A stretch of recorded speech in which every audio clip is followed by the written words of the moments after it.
ذمہ داران، میرے انتہائی قابل احترام صحافی بھائیوں، ویسے بھی سیاست اور صحافت ہمیشہ سے ایک دوسرے سے وابستہ رہے ہیں، اور پھر پارلیمنٹ کے اندر جو ایک وابستگی ہوتی ہے گیلری میں بیٹھے ہوئے رپورٹرز کی اور ایوان میں بیٹھے ہوئے ممبران کے درمیان، تو مجھے اس تعلق کا بھی پورا ادراک ہے اور میرے دل میں اس کا بڑا احترام ہے۔ قوانین بنتے ہیں اور انسان جب اپنے قوانین بناتا ہے تو اپنے خاص معروضی حالات کو مد نظر رکھتے ہوئے قانون بناتا ہے، لیکن جب وقت بدل جاتے ہیں تو کبھی اس قانون کی افادیت ختم ہو جاتی ہے، کبھی تقاضے تبدیل ہو جاتے ہیں، اور پھر اس میں ترامیم بھی ہوتی ہیں۔ لیکن جو مشاہدات میں نے اپنی سیاسی زندگی میں کی ہیں، یا آج جو اس دور سے ہم گزر رہے ہیں، اور بالخصوص 26ویں ترمیم کے وقت، مجھے تعجب اس بات پر آ رہا ہے کہ ہمارے مقتدر قوتوں کی نظر میں آئین ہو یا قانون، وہ موم کی ناک ہے، جدھر چاہے جب چاہے اس کو موڑ دے، اس کی شکل تبدیل کر دے۔ یعنی آئین ملک کو چلانے کے لیے نہیں بنا، اور جیسے وہ آئین کو چلانے کے لیے بنے ہیں، جسے دنیا میں کوئی نظام اس اصول کو تسلیم کرنے کو تیار نہیں ہے۔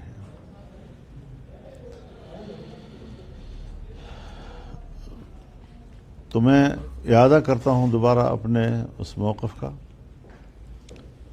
کہ جو پیکا کے حوالے سے قانون بنا ہے اسمبلی میں، یہ یک طرفہ بنا ہے، اور اس میں ضروری تھا کہ صحافی برادری کو اعتماد میں لیا جاتا، ان کی تجاویز لی جاتی، ان کی تجاویز کو قانون سازی میں شریک کیا جاتا، اور جب میری ملاقات ہوئی تھی آپ دوستوں کے ساتھ اور آپ تشریف لائے تھے، تو میں نے بھی یہی کہا صدر مملکت سے کہ آپ پی آر اے کی تجاویز بھی لیں، صحافی حضرات کی تجاویز بھی لیں، ان کی بڑی تنظیمیں ہیں، ان تنظیموں کا بھی ایک رائے ہوگی، ان سے بھی آپ رائے لے لیں اور دستخط نہ کریں۔ انہوں نے مجھے اطمینان بھی دلایا، یہ بھی کہا کہ محسن نقوی صاحب آج پہنچے ہیں، کل یا پرسوں میں میرے پاس آ جائیں گے، پھر میں ان کو ان کے پاس بھیجوں گا، پھر وہ باہمی رابطے کے ذریعے سے کچھ نہ کچھ وہ کر لیں گے۔ لیکن لگتا یہ ہے کہ کہیں سے ایسی سخت ہدایات آئیں کہ بالآخر ان کو اسی وقت پہ دستخط کرنے پڑ گئے۔ اگلے دن پرائم منسٹر سے میں نے رابطہ کیا، اسی لیے کہ بھئی یہ لوگ میرے پاس آئے ہیں اور ان کی بات پہ مجھے وزن لگتا ہے، تو آپ اس پر غور کریں۔ تو میرے خیال میں انہوں نے مجھے بتایا کہ وہ دستخط ہو گئے ہیں اور اب مزید ضرور ہم ان کے ساتھ، اگر ان کے پاس تجاویز ہوں گی تو ضرور لیں گے، اور جس طرح وہ رواداری میں باتیں ہوتی رہتی ہیں۔ اب صورتحال حضرت یہ ہے کہ 26ویں ترمیم میں جہاں وہ ہم سے تقاضا کر رہے تھے کہ ہم 9 گھنٹے کے اندر اندر ووٹ بھی دیں اور اس کو پاس بھی کریں، اور جبکہ اس وقت تک مسودہ بھی تیار نہیں ہوا تھا، ہوائی ہاں ہم سے لینا چاہتے تھے۔ پھر جب ہم نے اس پر اصرار کیا کہ پہلے مسودہ تیار کرو، پھر وہ ہمیں دکھاؤ، ہم نے دیکھنا ہے، تو اس میں بھی انہوں نے 2-3 دن لگا دیے، اور پھر ہمارے شدید موقف کے بعد جا کر انہوں نے ہمیں مسودہ دیا۔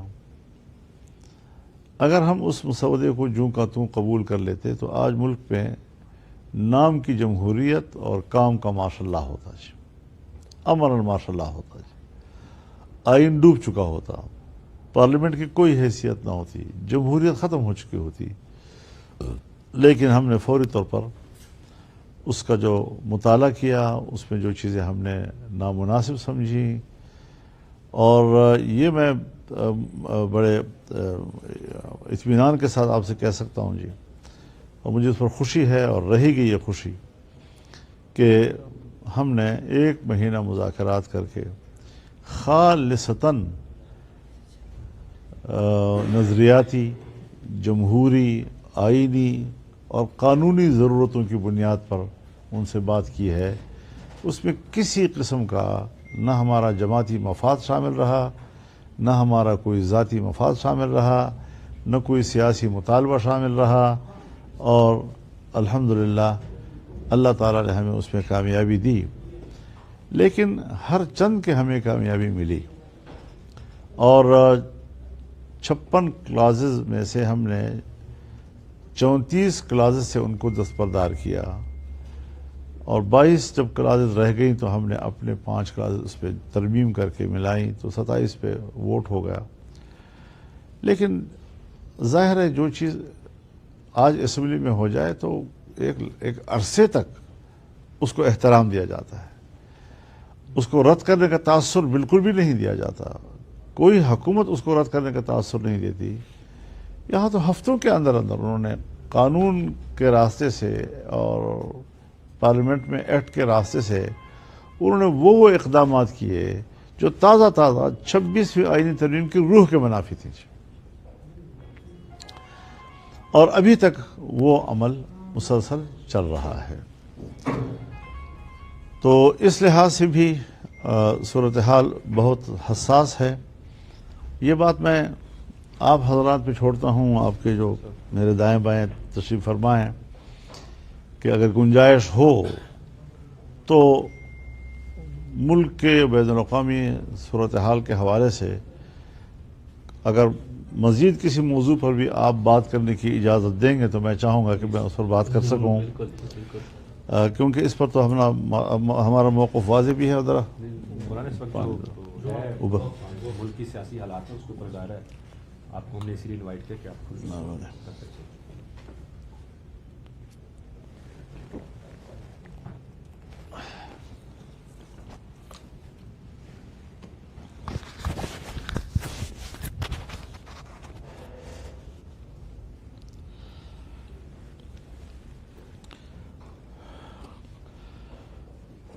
کچھ معاملات ایسے ہیں کہ جو سیاسی نہیں بلکہ باقاعدہ ریاستی معاملات ہیں۔ اس وقت خیبر پختونخوا میں اور بلوچستان کے بالخصوص بلوچ ایریا میں حکومت کی کوئی رٹ موجود نہیں ہے۔ ہمارے قیام امن کے ذمہ دار ادارے مکمل طور پر ناکام ہو چکے ہیں، اور سڑک کے کناروں پر قریب علاقوں میں اور بعض جگہوں پر تو سڑک سے نظر آتے ہیں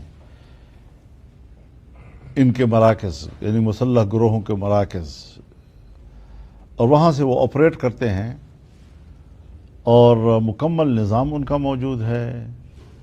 رات کو سڑکیں ان کے حوالے ہوتی ہیں، شہر کی گلی کوچے ان کے حوالے ہوتے ہیں، اور حکومت نہ معلوم کہاں ہوتی ہے۔ اب ایسے حالات میں آپ بتائیں کہ عام آدمی کیسے زندگی گزارے گا؟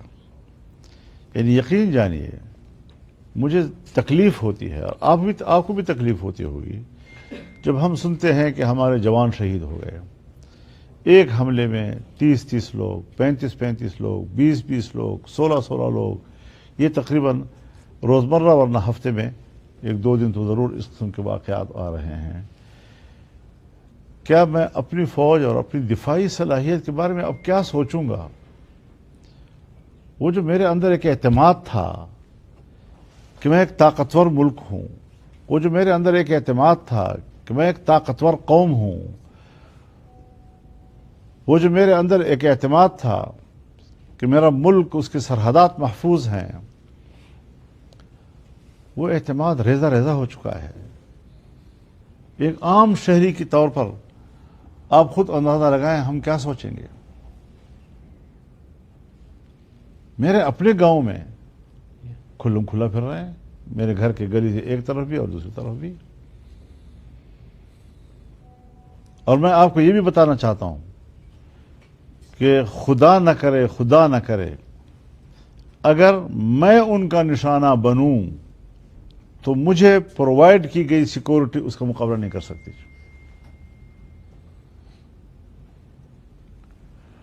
اس کیفیت میں اپنی ہمت ہے کہ ہم پھر بھی جیے جاتے ہیں. یہی صورتحال بلوچستان کی ہے. کب تک ہم اپنے جذبات پر قابو رکھتے ہوئے الفاظ کے استعمال میں احتیاط کرتے رہیں گے؟ کیا یہ ملک صرف فوج کا ہے؟ وہ میرے محافظ ہیں، ملک میرا ہے. میں ان سے زیادہ فکر مند ہوں اس حوالے سے.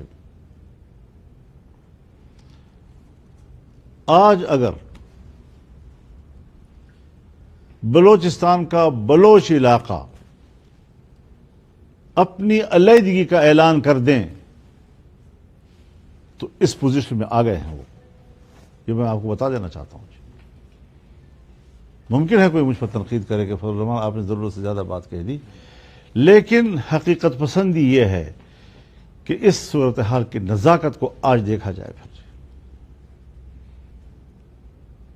فضل الرحمان یہاں تک پہنچ گیا کہ آج وہ یہ بات سر عام آپ لوگوں کے سامنے کرنے کے لیے مجبور ہو گیا ہے.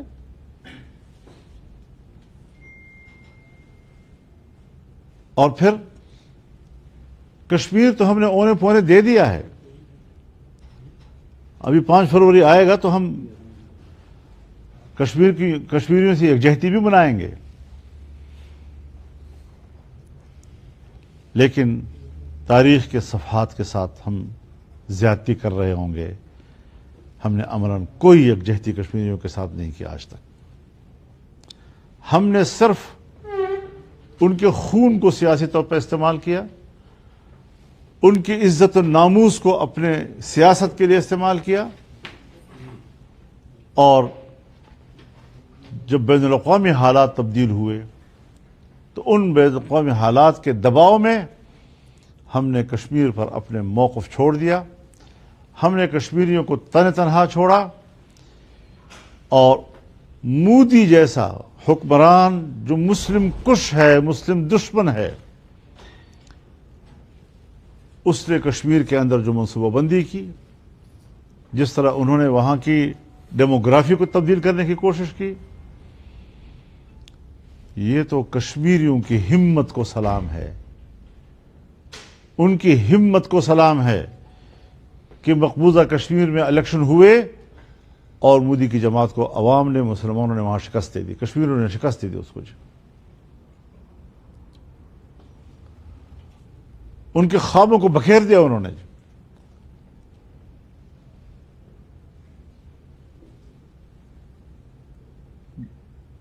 اس منصوبوں کے تار پیت کو بکھیر دیا انہوں نے. یہ ان کی ہمت ہے. ہمارا کیا کردار ہے؟ ہمیں ذرا اپنے گریبان میں جھانکنا چاہیے. صرف ایک بیان دینے تک. اور اب ہم افغانستان کے ساتھ معاملات خراب کرنے کی طرف جا رہے ہیں. ہم پاکستان میں رہتے ہیں. ہماری میڈیا میں وہی خبر چھپے گی جو ان کو مہیا کی جاتی ہے. سو اس بات کو ہائی لائٹ کیا جا رہا ہے کہ افغانستان سے افغانی آتے ہیں اور پاکستان میں کارروائی کرتے ہیں. وہ کتنی تعداد میں ہوں گے؟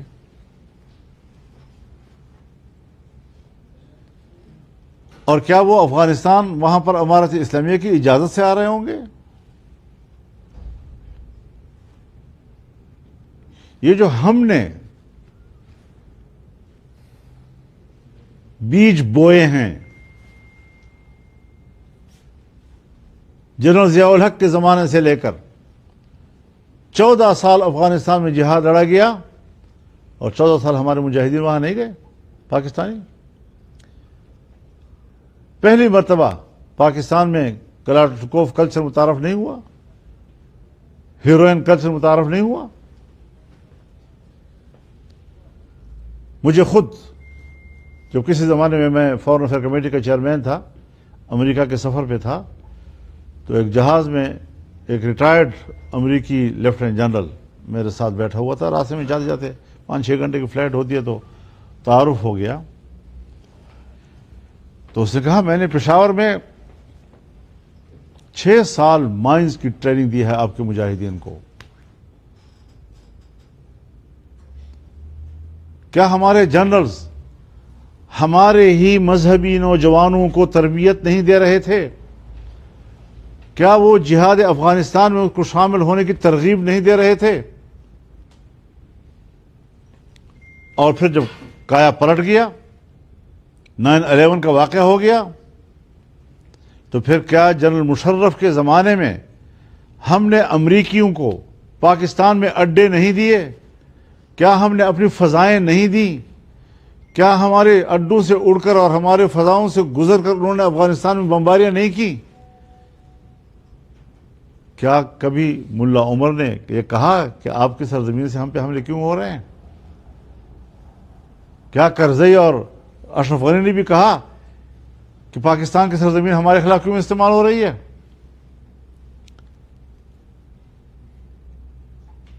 وہ خود اس کا علاج کرتے تھے جیسے بھی کرتے تھے. آج سارا دباؤ دینی مدارس پہ آ رہا ہے. ہم FATF کے شرائط پر کہتے ہیں کہ جی دینی مدارس پر اس لیے نظر رکھی جائے کہ وہ دہشت گردی کو فروغ نہ دے سکیں, اور FATF کا جو بڑا کردار ہے وہ یہی ہے کہ پیسہ دہشت گردوں تک رسائی حاصل نہ کرے اور منی لانڈرنگ نہ ہو. یہ 2 اہداف FATF نے متعین کیے ہیں. مجھے کوئی بتائے, مدرسوں کے تو اکاؤنٹ پر بھی پابندی لگی ہوئی ہے جی, کہ کون سا پیسہ ہے آج تک 9/11 کے بعد 24 سال ہو گئے ہیں, کون سا پیسہ ہے کہ کسی پیسے والے کی طرف سے, کسی بینک کی طرف سے وہ کسی دینی مدرسے یا ان کے جوانوں کی طرف منتقل ہوا ہو؟ اور رہی بات کہ منی لانڈرنگ کو کنٹرول کرنا ہے, ہمارے پاکستان کے بزرگ سیاستدان اور بڑے سیاستدان اس جرم میں ملوث نہیں ہیں.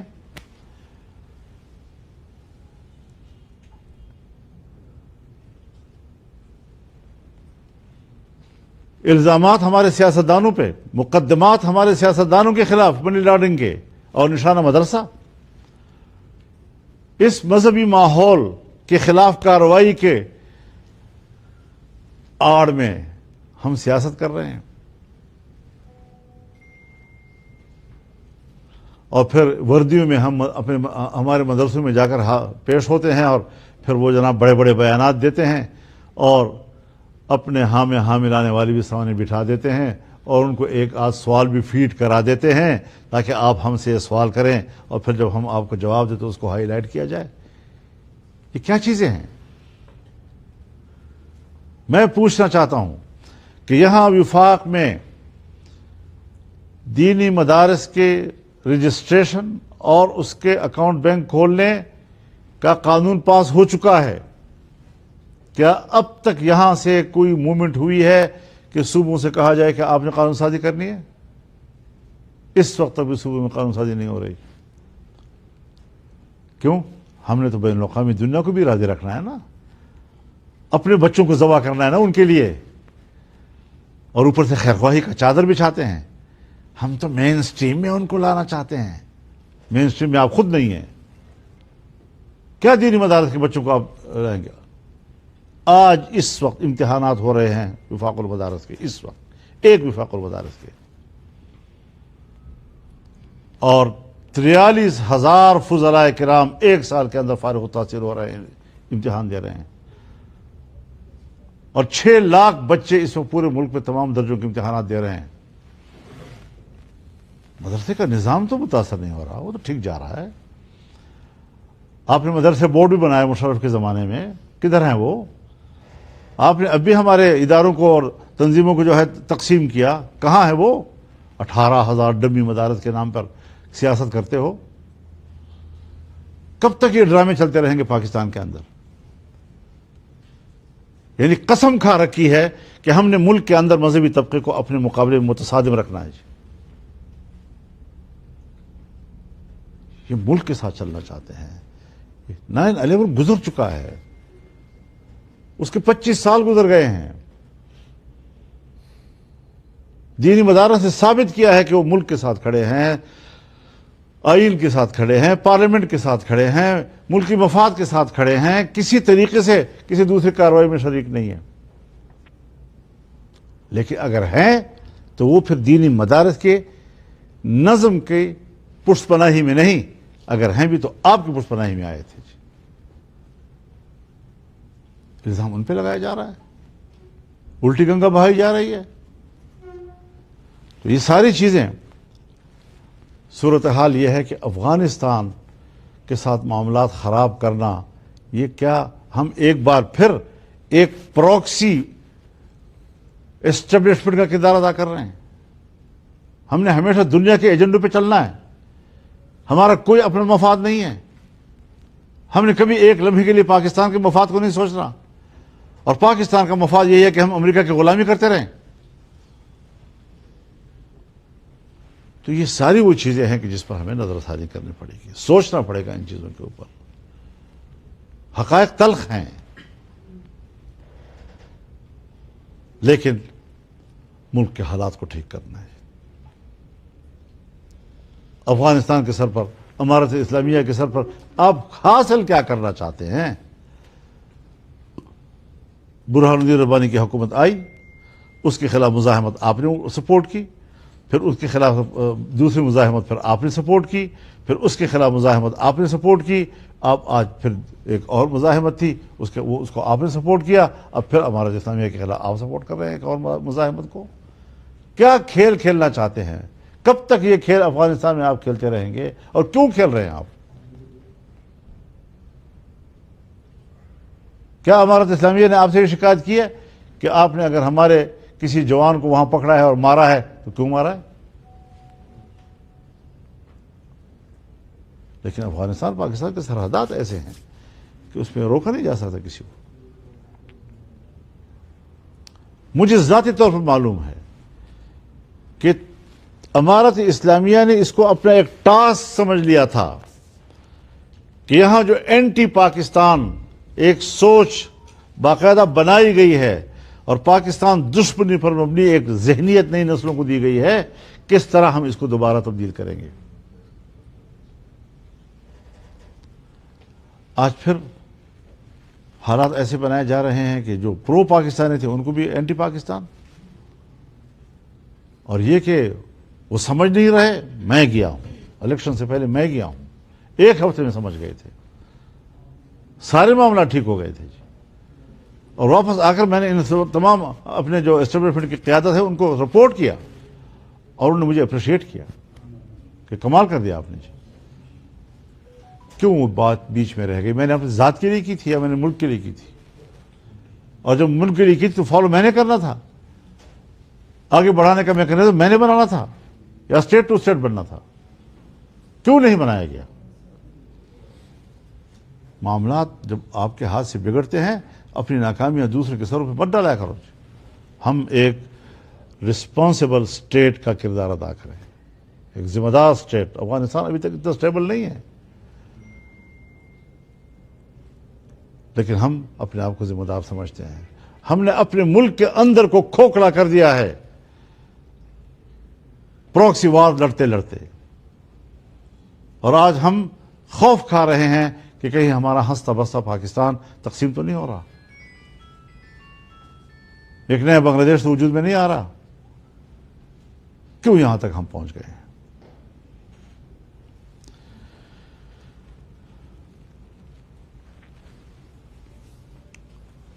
ہم نے قبائلی علاقے کا انضمام کیا، ہم نے قبائلی علاقوں میں فوجی آپریشنز کیے،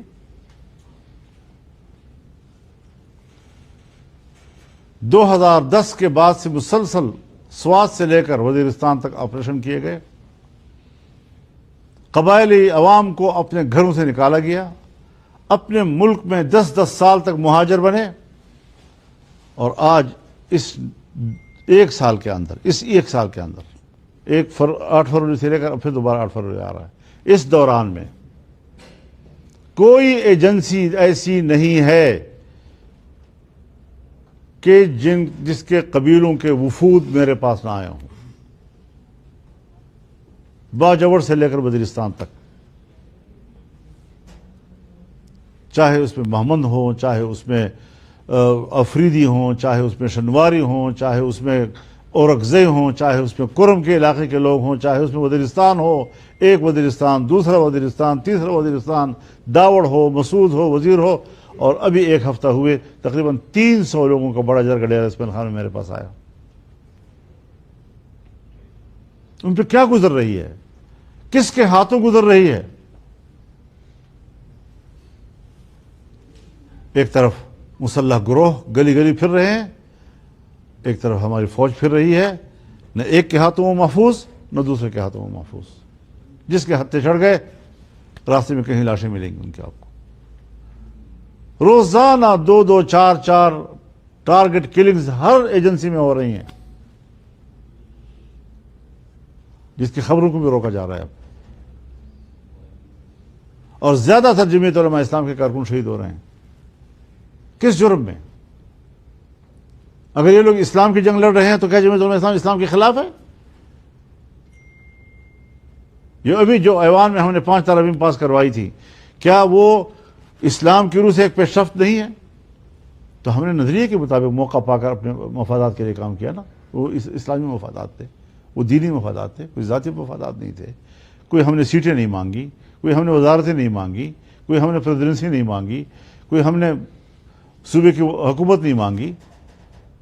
ہم نے تو صرف اور صرف اس آئین کو سامنے رکھ کر اس میں اقدامات کیے ہیں۔ تو دونوں طرف سے آگ برابر لگی ہوئی والا معاملہ ہے۔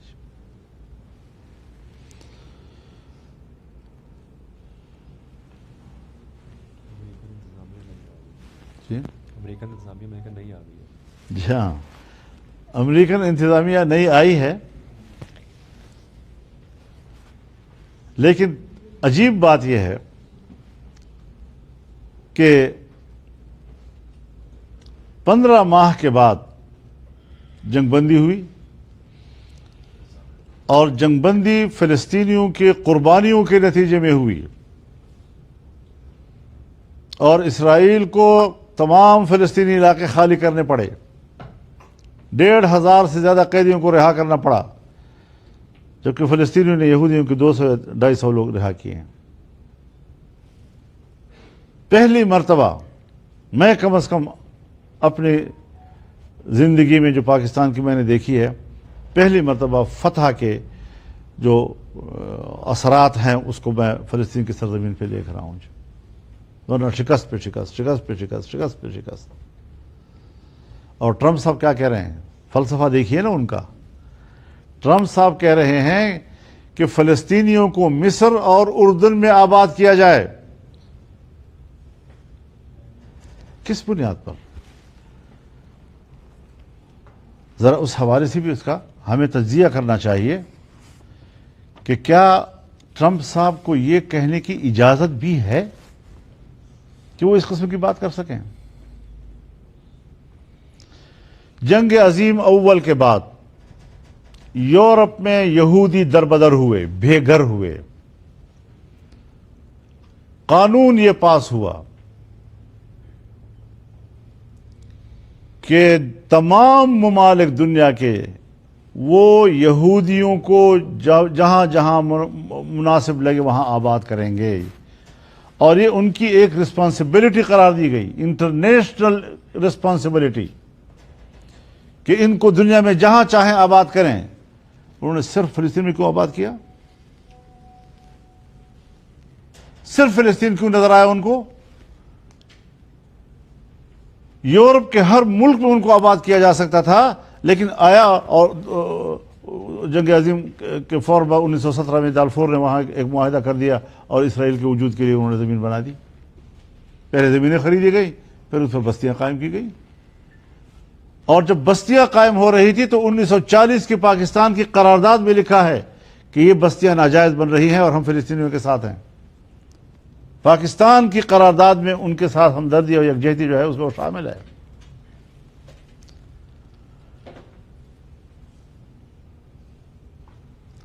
چنانچہ اقوام متحدہ کی اپنی سب کمیٹی نے اپنے سفارشات کے پیراگراف 47 میں لکھا کہ کسی ملک میں بھی جبری آباد کاری نہیں ہو سکتی، تو فلسطینیوں کے ساتھ ایسا کیوں کیا گیا؟ وہاں کیوں جبر مسلط کیے گئے لوگ ان کے اوپر؟ اور اسی اسپیشل کمیٹی نے یہ بھی کہا ہے اپنے سفارشات میں کہ فلسطین کا ملک اوور پاپولیٹڈ ہے، باہر سے کوئی آبادی وہاں نہ لائی جائے.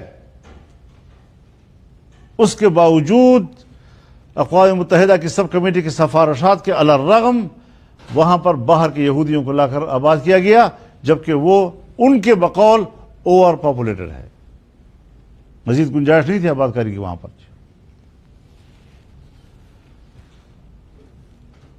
اور یہ بھی کہا گیا کہ فلسطین میں تو معاشی حالات بھی ٹھیک نہیں ہیں، وہاں باہر سے لوگ نہ لائے جائیں، یہ ان پر مزید بوجھ ہوگا. یہ ساری چیزیں بین الاقوامی سطح پر تسلیم ہوئی اور خود لیگ آف نیشنز کے آرٹیکل 22 کی خلاف ورزی ہوئی کہ جبری آباد کاری نہیں ہونی چاہیے اور فلسطین میں کی گئی. اب میں یہی کہوں گا کہ اور ہمیں پوری من حیث القوم یہ موقف اختیار کرنا چاہیے.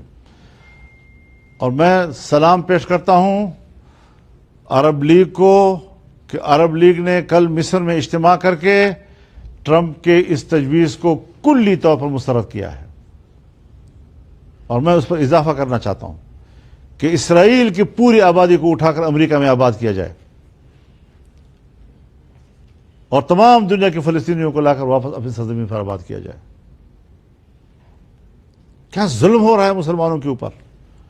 اور ہم ہیں کہ بس بادشاہ اکبر، جس کو امریکہ کو ہم نے بادشاہ اکبر سمجھ لیا، وہ جو اشارہ جو خواہشات رکھے گا ہم ان کے سامنے سر جھکا دیں گے. اور ٹرمپ سے اور کیا خوف ہے جی؟ ٹرمپ صرف صدر نہیں ہے، معاف فرمائیے میں اس طرح کے الفاظ نہیں استعمال کرتا، وہ صرف صدر نہیں ہے، وہ بدماش صدر ہے. ان کی بدماشی بھی ڈرتے ہیں لوگ. یہ ہوتی ہے غیر ذمہ دارانہ ریاست جس کی مثال اس وقت دنیا میں اگر ہے تو امریکہ ہے. مسلمانوں کا خون بہایا گیا، آج بھی اس کے ہاتھوں سے انگلیوں سے مسلمانوں کا خون ٹپک رہا ہے، اور پھر بھی وہ انسانی حقوق کی بات کرتے ہیں، اس کے تحفظ کی بات کرتے ہیں. کیا حق ہے ان کو؟ ہمارے پاکستان کے اور افغانستان کے معدنی ذخائر پر ان کی نظر ہے. 20 سال سے ایک علاقے پر جنگ مسلط کرنا اور جنگ کے لیے ایک ہی علاقے کو، پاکستان کی مغربی سرحدات کو فوکس کرنا، یا تو امریکہ آئے گا اور ہمارے وسائل پر قبضہ کرے گا، اور یا پھر ہماری نئی جغرافیائی تقسیم کا سبب بنے گا، نئے جغرافیائی نقش وجود میں آئیں گے. تھوڑا عرصہ نہیں، 20 سال کا عرصہ ایک علاقے میں جنگ ہو رہی ہو اور وہ پھیل رہی ہو اور حکومت کی رٹ کو ختم کر چکی ہو، اور یہاں اسلام آباد میں بیٹھ کر ہم بڑی بڑی باتیں کر رہے ہوں. کیا فائدہ ہے اس کا جی؟ ٹھنڈی زمین پر تو آپ بڑی بڑی باتیں کر سکتے ہیں، لیکن پتہ تو چلے گا گرم زمین پہ جی. تو وہاں پتہ چل چکا ہے. تو اس اعتبار سے ہمیں ذرا اپنے تمام تر رویوں پہ نظر ثانی کرنی ہوگی اور پراکسی رول جو ہے ہمیں اپنا ختم کرنا ہوگا.